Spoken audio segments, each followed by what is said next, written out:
For 3 days in late May of 2020, thousands of people rioted and destroyed large parts of Minneapolis and St. Paul. The rioting caused $550 million in damage, making these riots the single most expensive and costly riots of all time, even ahead of the LA riots in 1992. That's right, the Minneapolis and St. Paul riots were the worst ever on U.S. soil. The damage from the riots also made worse the economic conditions of the poor minorities in Minneapolis, which was ironic since many of the people who caused the damage were poor minorities who were protesting in part racial economic divides, and many of the businesses and properties destroyed were owned by blacks.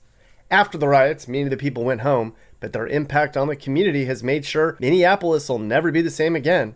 About 1,500 property locations were damaged by vandalism, fire, or looting, and officials say it'll be at least a decade until everything is sorta back to the way it once was, but Minneapolis will never be the same.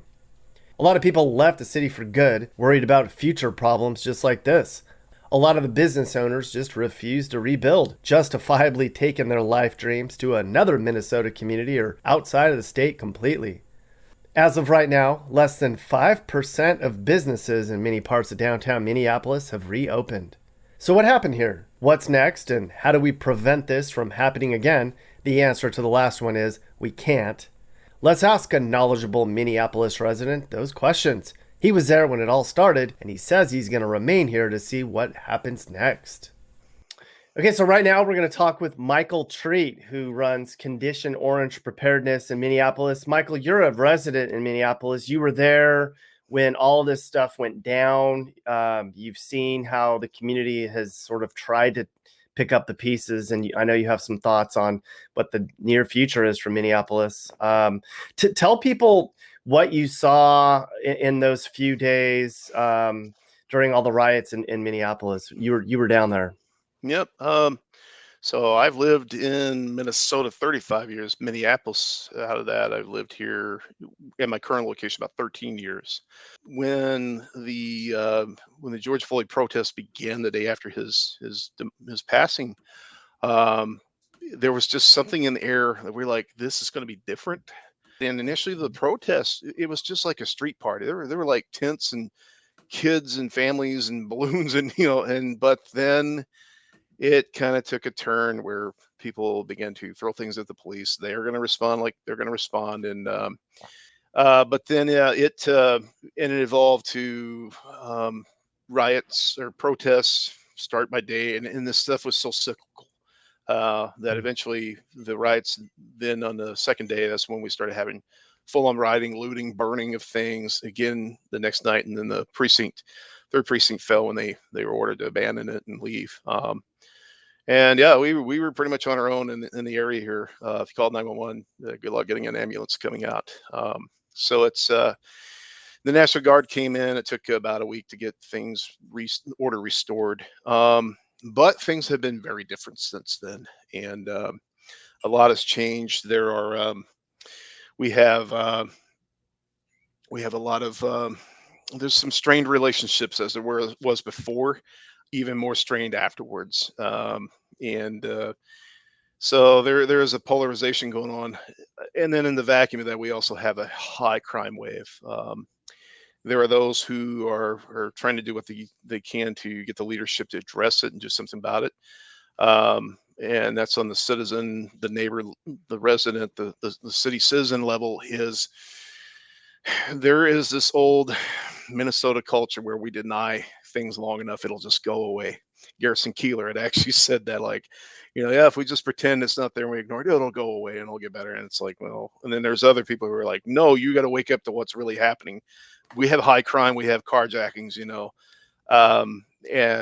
I actually have a friend who did, a few people I know in my own neighborhood here who quiet neighborhood, and all of a sudden all these carjackings and robberies and assaults are happening. And like, this was a peaceful place. What happened? It's like, well, there are groups of criminals who come in and feel emboldened to do what they're going to do, and they know there's not going to be much resistance. That's on top of that, you would think that people would want to flee here, and they do, but also a lot of people want to move here because there is a lot of cool stuff here. There's a lot of cultural stuff here. But a lot of people will also look at like the crime and like, well, that's just a part of living there. I'll dodge the bullets to go to my favorite new restaurant. I'm like, bless you, man. So yeah. So it's gotten so has Minneapolis. I've always thought of Minneapolis as a place growing up, just a quiet place up in Minnesota that you don't really hear a lot about. I pictured it being not very dangerous because you never really heard about it. Kind of an average place to live with very nice people. Mhm. Has it been changing over the last 10 years with crime and homelessness and drugs? Has that whole Midwestern stuff that we don't like about with Chicago and Milwaukee and Cleveland and Pittsburgh and all the other bad areas up in that part of the country, is that all kind of trickling into Minneapolis, or has it been going on for a while now? Yeah, and it is cyclical. Every 20, 25 years, we'll have, like me growing up. I came here when I was a kid, and we were economic refugees. It was middle of a recession in the '80s, and the work opportunities, the financial stability, the economy. I mean, this area, the job market has weathered the worst recessions. Even I believe even the Great Depression, this place weathered that pretty well. So there's always and this isn't just the lower paying jobs, but like a lot of people come here for college and or school, and they end up staying for their careers. But that also attracts people who are trying to leave those more troubled areas. I worked like in North Minneapolis, and I also used to work in St. Paul. With at-risk kids, and I would have kids who their parents would send them here from Chicago because, like, I've got to save my kid's life, send them up to, a cousin or whoever to go live up this way. A lot of people say it was something that was brewing, like Hmm. Minneapolis had been getting worse with crime and division and issues. I guess I was just wondering, is that true? And how long has that been like, and why is Minneapolis changing? You brought up like so economically. Look at like we had an explosion in the homeless population here that we've never seen. I for 3 years I worked with the St. Paul Police Department, and whenever winter would hit, we would get these cold weather emergencies, and the mayor would be like, "Hey, go out and find any people are living on the streets, get them off the street, get them in a shelter, a hospital, wherever. If you got to arrest them, do it. But we can't have people out here dying, and it might be 30 people that got shelter, but." And our homeless here was seasonal for decades, and then in about 2000, yeah, about 2016, and definitely in 2017, then we started seeing more and more people year round camping outside, more tents showing up, more of the encampments. And it's like, what's going on here? There were, I met plenty of people who were like skilled trade workers, but they had a drug addiction problem. And I kid you not, who's making a ton of money, more than me, is living in a tent, but they have to support their heroin habit. And then on top of that, we had, the fentanyl problem. So there was that. The prices, the housing shortage is really bad here. We have a lot of people who move here from other states where it might be $1 million for a rambler house, right, or some small starter home, but they can come here and get it for a quarter to half that price. And of course, that's driving it up. We have a lot of landlords who are like, well, I can make more money now if I just raise the rent. And when the lease expires, I know I've got all that talent coming in for the tech industry that we're stealing from California or wherever. And they're coming here because, like, yeah, it's more expensive to live here. It's cheaper for them to live here, but also it raises the cost of housing and all this up. And the city council has tried to address that. They've got a plan, the 2040 plan. That's one thing. The other thing that was brewing was just that we do have a lot of, um, and it's an ugly thing we don't like to admit. We do have a lot of racial and cultural tension. The thing is, we are very welcoming of newcomers here. We have the Hmong have come here. The Somali community is built here. We take in, and I know you've done some videos on this too, but we welcome all those people from all over the world. It's kind of cool. It's like if you can't go travel the world, you can go to New York City, but come to Minnesota, you're going to meet everybody from all over the world. We have everybody here. It's kind of neat. but there's also the old established culture and population here who is like, okay, great. We just got used to this group of people 20 years ago. And now we have another group of people like, well, yeah, that's why it's awesome here. That's why everybody wants to move here, you know? And it's interesting. My precinct, I'll see more parents showing up at a PTA meeting, and they're going into like, hey, you know, what's in the water supply at the school, and what's the curriculum of my kid, the book they're reading at third grade level, you know, in third grade, or are they getting, why aren't they getting more exercise at recess, before lunch, whatever. And then I contrast that. I go to North Minneapolis, and I'm like, okay, the only meal this kid is going to get today is the one that we give him out of the lunch truck at the library in the middle of the summer. And that school is their lifeline for everything. And there's probably a parent at home who's not there, they're working two jobs, or, you know, we have a lot of drug problems too. And there's just that hardship difference. And it's the same school district and totally different results. But it's a lot of the things with these neighborhoods that are affected by crime, by all these things, you could really boil it down about maybe a few people, and then a few people associated with them. But there are a lot of shootings. There's a lot of gunshots. You know, we've had 5 homicides in the last week. Um, the last time we had something like that was in 1995, and that was when the New York Times said percentage-wise we had a higher murder rate for our population, and coined the term murderapolis back then. And I believe we were at 97 homicides then, and unfortunately, we look like we're on a fast track to go in there right now. And obviously, as we know, the whole defund the police and all that stuff was uh, the epicenter of that all was here. Is that so? Is that impacting it now? Did they Yeah. officially pull resources from the Minneapolis police and reallocate those? And Yep. is that impacting Um, the crime, in your opinion? it is. So here's what's going on. They didn't automatically like say, okay, well, there's no more money going into the police department. Lay off everybody. It was actually a perfect storm brewing anyway. There were a lot of retirements happening, building up to this. So we were already short, getting short on officers. Good example is this is about, I want to say 8 years ago, traffic enforcement and investigation office here for the Minneapolis Police Department, that division. Um, I think they had a handful of officers, and if they were investigating an accident, it's because somebody was severely hurt or died. Um, Outside of that, they're like, hey, okay, well, thanks for letting us know. Here's your case number. Take it up with your insurance agent. We just don't have the people and the resources to investigate. You know, your car that got, you know, hit sitting on the street, or somebody who blew through a light and may or may not have been drunk, or they're like, yeah, that's the first thing to go was traffic.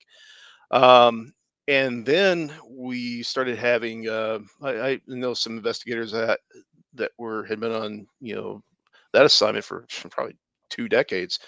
Well, suddenly they're putting them back in uniform, putting them on the street because now we have a wave of retirements.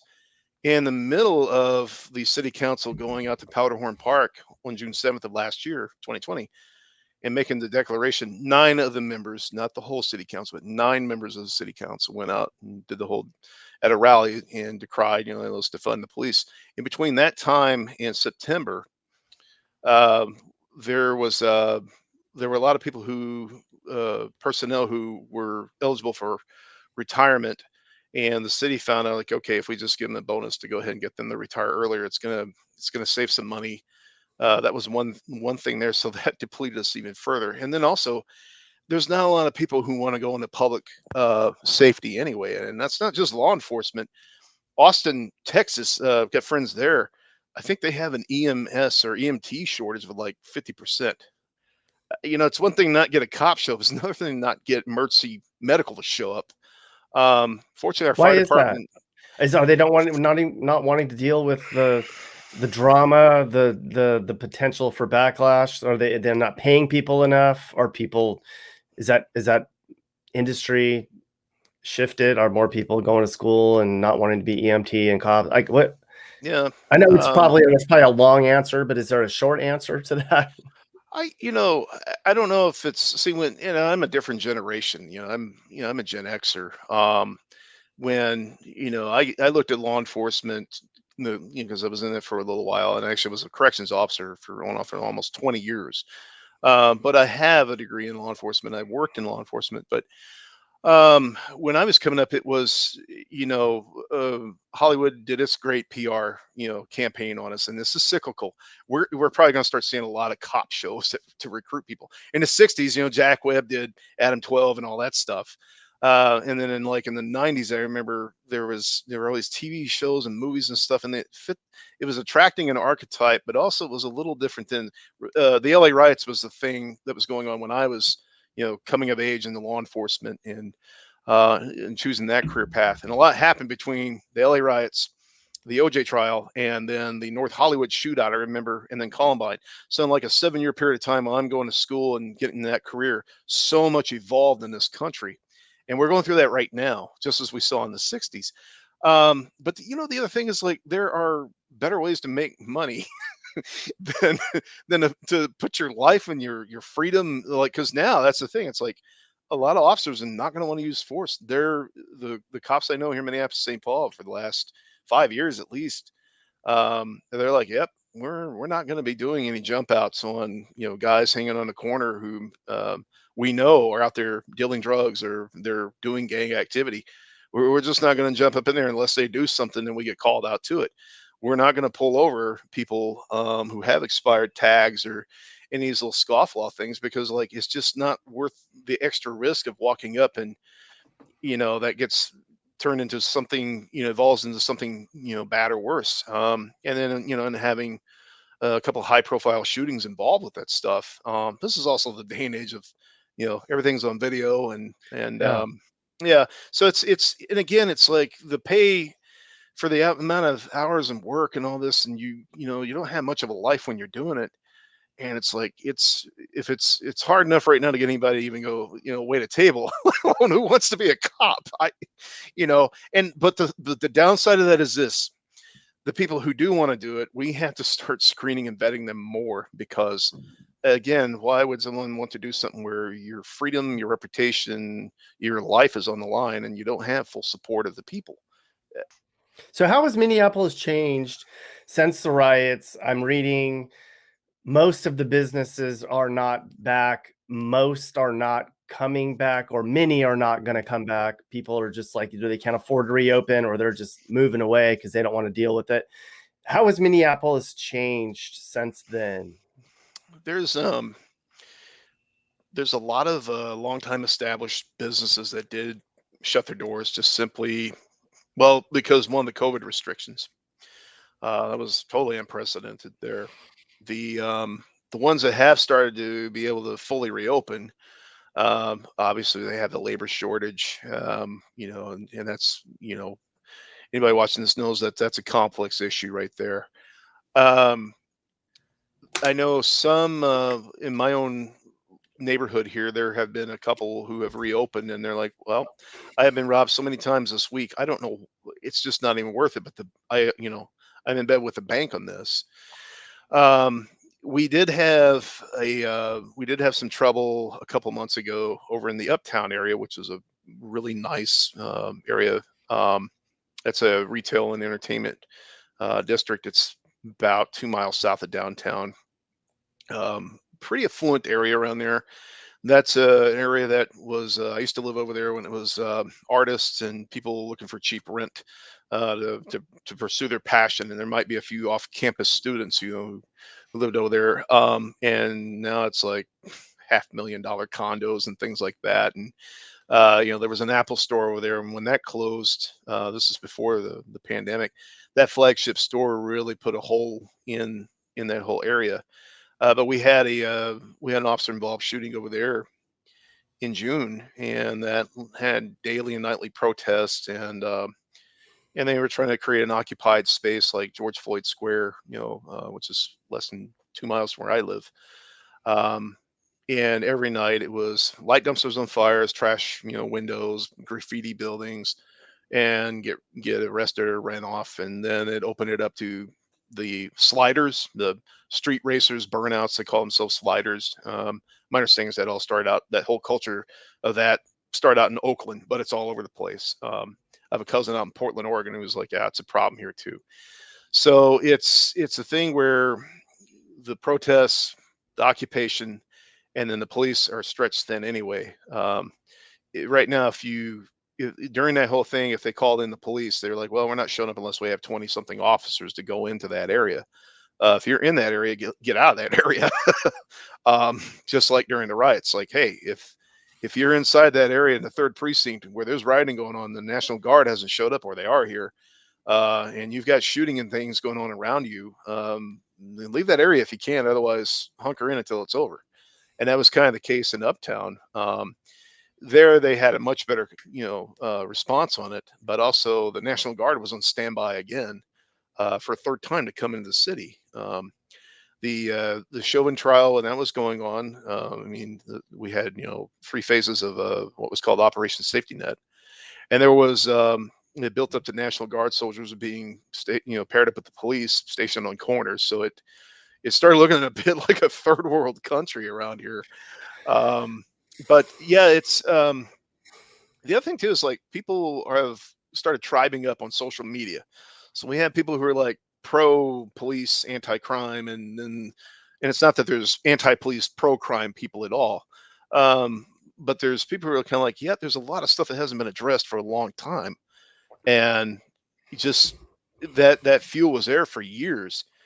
And I think the COVID restrictions that really then, because that was a statewide thing. We had people coming down to protest at the governor's mansion and state capitol who would never protest, probably wouldn't even vote, and all of a sudden they're all in. They go the extreme. They got like signs. They're out there with AR-15s and protesting, and like, wow, you guys wouldn't have voted 5 years ago, but suddenly you're out here like doing the thing full on. And then a month later, I think the George Floyd's death was really, that was the spark. This it was all leading to this anyway.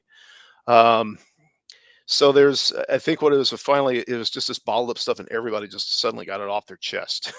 and So it um, had been brewing yeah, in Minneapolis. The yeah, racial tension and the economic division yeah, had been brewing for a while, and then we had that unfortunate incident that was yeah, just the match on the gas, basically. yeah. And going back history almost 90 years ago, this area too had a lot of segregation going on. Um, there's sort of a silent Jim Crow, and then in the remnants of that left, there are segregated areas, red line districts, and that actually goes back to the Roosevelt administration with the original FHA program. You're the expert on that more than I am. But but yeah, there were, like, in the precinct I live in, South Minneapolis, looking at historically some of these lots in these neighborhoods were areas that were black owned, black neighborhoods. There were neighborhoods around here that some of our first black owned homeowners would move in and like, okay, well, you're okay. But the next thing, they're like, I got a cousin or friend buying a house next door. Like, and there's and the redlining, red zoning was a very ugly, real thing. I found like derogative maps going back to the 30s that were used for official documents for where a bank could, do a housing loan or not. So we've been living with that for years. It exists. It changes its mask and its clothing, its costume, its disguise. But it's still sitting there. And interesting thing is, I talk to people who come here and they see it. Um, People born and raised here, they either deny it, they know it, or they don't know what to do about it, or What is it? See it the division, the economic and racial discrimination, the racism. Yeah, yeah. It's not something we are proud of. We also don't talk about it, or we don't talk about it, but suddenly we explode and we rage about it. And I believe that's where we are right now. Um, and who's to blame? You can't really put it on one person or one group or anything. It's a number of problems. I guess the same ideas, same with, like, climate change, global warming. Yeah, that's a thing. It's what do we do about it is the question, right? So what does Um, Minneapolis do about how does Minneapolis fix the problem? Like how does this city rebuild and get back to being good again? it's going to take a number of things.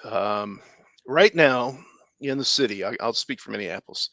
Um, we always want to put it on leadership. Well, I'm going to say we lack leadership. We lack good leadership. Our police chief is a good guy.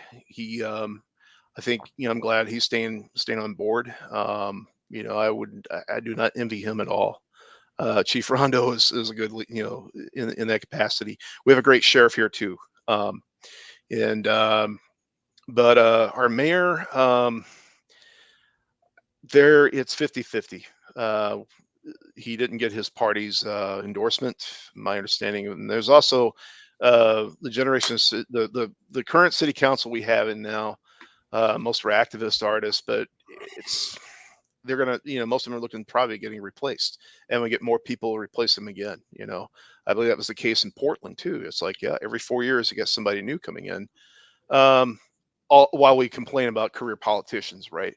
But I think so on the leadership level, we're going to have somebody who can stick around, who's really invested in it, but who is working for all sides. Because I got to tell you, who we have in now, I they say one thing and they do another. I think they're influenced by who's coming in to develop the city.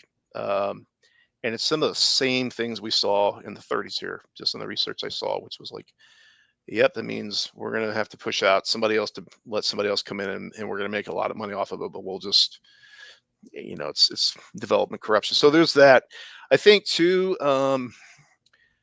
we have a good education system here, a good school system, but it's just like anything, it's antiquated. We can't go into everyone's home and be a social worker in everyone's home.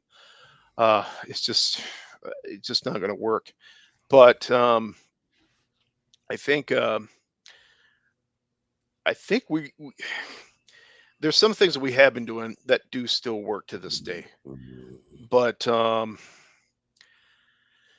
uh, It's not easy. yeah, I it's agree. I agree. Well, how about this question? yeah. What do you think the near future of Minneapolis is post riot based on what's happened in the years since? How do you predict Minneapolis is going to, what do you think it's going to look like? What's the vibe going to be there in the next 5 years based five on what just years, happened? it'll be back to a degree of normal, whatever normal is. There's it, it's gonna be a little bit of a generational change here too. Um, we have a lot more younger people who are taking on leadership roles, so there's that. Um, I see us becoming one of those. We are actually there. We're becoming one of those developing while we decay cities. What you want to call that, progress or what? I really try to keep a positive light and spin on on all this, but our downtown area, that was like the jewel of the city. Now, if you don't have to go down there, you don't live down there, and if you do live down there, you're probably a rich empty nester who lives north of Washington Avenue, right at the river, near the Guthrie Theater. Beautiful area, wonderful area.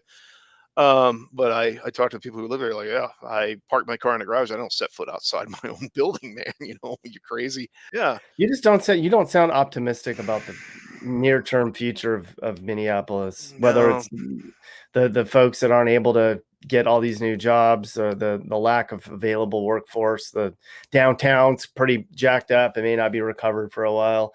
Home prices are going up. You got homeless people and drugs. I mean, yeah. is there a positive thing that we could pin our hats on for Minneapolis? I guess, the bleeding heart in me is just gushing right now because, again, I've worked with the people who are at their worst all the time, at their worst. That's my lens. But at the same time, I've seen individual people who have done well and they've made out. I remember also I worked in a prison system too, so it's every little victory, every one person you can get not to return or relapse or have recidivism rate down. That's a plus. But um, it's again, I wish I had the red cape and I could solve all the problems, but I learned this from the law enforcement work. When you're a young person, you're like, yeah, I'm gonna go out and save everybody, and like, okay, I can save a few people, and then after 5 or 10 years, like, I can barely save myself, and I'm like, okay, yeah, so yeah, I do have a little bit more of a negative lens on it, but I know it comes down to this, like, what I'm individually going to do is all I can do. It's what every individual person chooses to do or not do. If you're going to be a part of the solution, then figure out that one little thing you can do right for everybody and for your city and do that, but trying to, I think it's trying to get everybody on board to do the exact same thing. It's like, come on, just dial it down. Nothing extreme, nothing big plan is going to do it. But individually, it's like find out, okay, if the thing is like, yeah, I'm going to go help guy over here get his resume, and his interview skills up, to get his job prospects up, to get a hiring manager to find him, so he's not just dropping paper applications off because it turns out the guy actually has some talent and skills, or here's a trade that I think this guy might be doing that. That would be the one thing that somebody could do. Somebody else might say, hey, you know what, I just put together on Saturday, we go out and we help people weed sidewalks and we just keep up the neighborhood, in a bad area, and like adopt a highway, right? Um, so those, it might be those little things like that. And it might be just like, hey, you know what, pay your taxes, set your trash can out when you need it out, and be a good neighbor, if you're not, going to go out and be a positive change influencer, then at least not try to be a part of the problem either. I think we're going to have to swallow our pride and say, yeah, look, we made some mistakes and our rhetoric has gotten a little dangerous here. And it's that thing where like, well, the ship was going to capsize this way. Now let's make it capsize that way. It's like we got to balance this out, you know. Um, bigger problems than I above my pay grade, as used to say. But I will say this: there's a lot of neighbors who have just gotten up on their own. I see them pedaling around on bicycles, handing out their campaign flyers, and they're all putting in a run for office. And I'm like, this is interesting. You who owns, this shop over here. Okay, what's your platform? And they have it. And I'm like, okay, how are you going to get that implemented? What's your plan? And it's like, and it's stuff that they were talking about for years, but they're finally like, like where I'm from originally. I'm from Oklahoma, Texas, Panhandle country, right? We're like, hey, put up a shut up. Nothing passive aggressive about us. And I see a lot of neighbors, business owners, employers, and they're like, okay, I'm gonna have to like get somebody to run the shop because I'm gonna go run for office. I'm like, cool. Now, what are we doing about the guy down the street living in the tent in the park? What do you want to do about him? Like, oh, so and so, and they know everybody. And I'm like, okay, all right. So yeah, there's a little bit more grassroots there. We'll see what happens with it. Again, I'm more of a I have I don't choose to go by authority, but more maybe like the being the voice of reason for people. But again, I come from I come from a bit of a jaded, cynical place, as you've mentioned. You're like, yeah, that does come out, but um, but positive actions. That's again, what can I do or not do? Like Clint Eastwood would say, a man's got to know his limits, right? Yeah, well, I hope you guys can figure it out. Yeah, Minnesota's a great state. Minneapolis can be good again. yeah. Um, just hopefully we don't have another incident like what we just had, because I mean that might set this place back 50 years. Yeah, and it's the conditions are always still there. It's the one thing is that I am glad to see the last couple of incidents we've had after the George Floyd riots. We did have one riot, 2 nights of rioting here in August of last year. It was a false rumor, but in that case, a lot of the people who there were a lot of community activists who stepped up with the police department and the mayor and got out and say, hey, listen, folks, especially young people, what you've been told happened did not happen. Here is the video evidence of it. It was pretty gruesome. Um, but and it was a homicide suspect who police rolled up on him. He shot himself. It was caught on the police cameras, the CCTV cameras.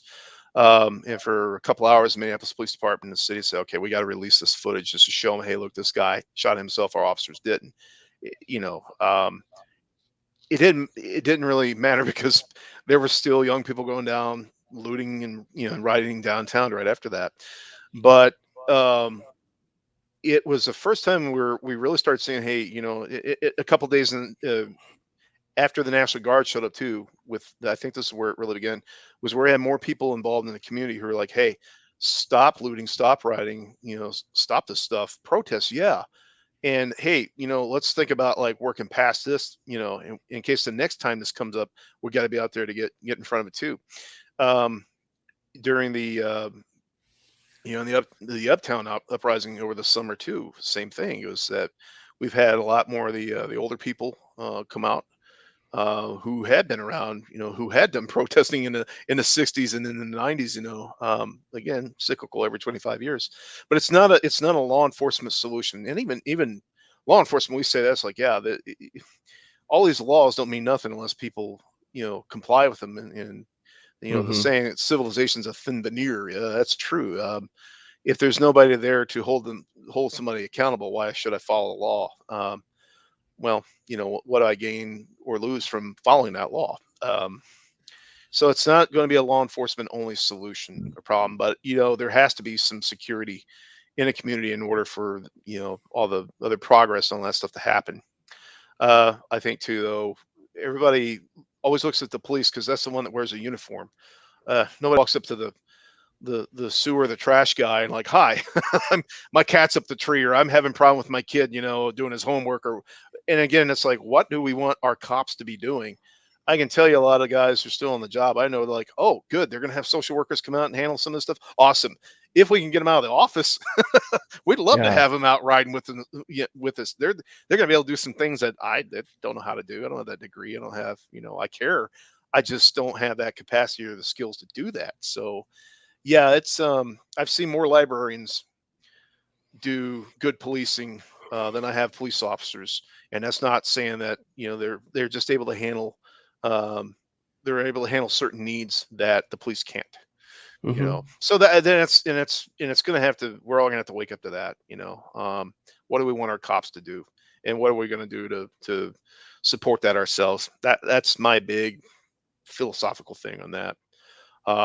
But me individually as a Minneapolis citizen, I'm like, I do my part, to be a good neighbor and a good friend to anybody around me. I am. There's a lot of division. It's a little hard to talk to people without politics or social issues coming up. And it's just like walking eggshells. So it's all back to sports and weather. Oh well, then we have sports, but it's always weather or something like that. It's like, okay, well, I guess we're done talking. I mean, they'll even fight over what flowers annuals are gonna plant this year just to have something to argue about. It's like, oh, come on, man. Yeah. Who's got the best hot dish recipe? Oh, yeah, yeah. And then those of us who like, I like the hot dish if I make it. Hey guys, so if anything I just talked about upset you or made you sad or mad, well then do something about it. Call your local leaders and demand change. Chip in and help those in need. Make your community better, because communities don't get better without hard work and determination. America's a great place. It just needs some more love and pride. This is Sage, Nick's manager. This has been a Corner House Entertainment production. And are you looking to move and need advice? I do consulting. That's right. I'll sit down and talk about where the next perfect place for you and your family should be. I do it all the time. Together, let's find you a new home that's safe and checks all your boxes. You can get my email in the description to find out how I can help you find your perfect relocation.